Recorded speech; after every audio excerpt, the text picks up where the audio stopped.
What in your life do you feel maternal and protective over in the way that mom Bella was protective over Renesmee?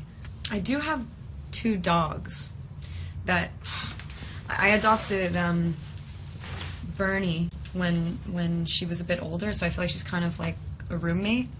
And Bear is my child. I raised him. He was handed to me through a car window with one hand. On this movie, actually. It was one thing in this story that I took to, like, I mean, I've always thought that I was going to be a mom, but so far down the line, I'm not the type of person who's like, oh, I just can't wait. And I'm not hugely into babies. I'm not like, I don't melt over the baby thing, but there's something about protecting your own that is just absolutely ingrained in me. I know that I'm going to probably be a mom, unless I'm not, and who knows, but whatever. But I definitely felt that. It was one of my favorite things about playing this part was, like, just how animal she gets, you know? You captured the mom. As a mom, you captured the mom stuff. Cool, that's awesome, thank you. You were great.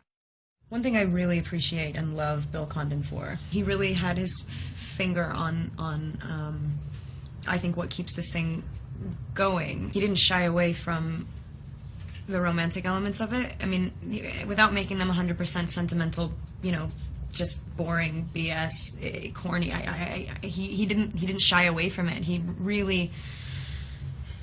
really lent himself to it and gave into it, and I really appreciate that, because it could have been really easy for someone to step in and try and be cool at this point.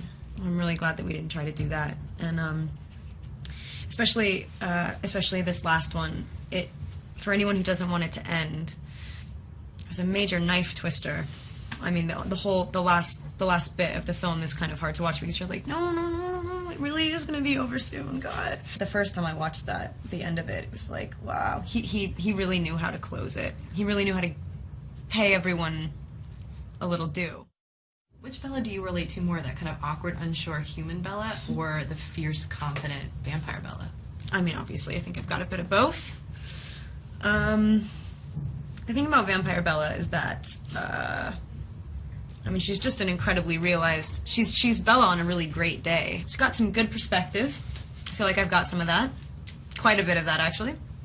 But, you know, then at the same time, I think it's pretty important to, I mean, I'm only 22, so this sounds ridiculous, but it is still pretty important to really, like, kind of revel in and appreciate fear. It's very motivating, and I think maybe one thing that you people have been asking me all day about how I've grown over the last few years.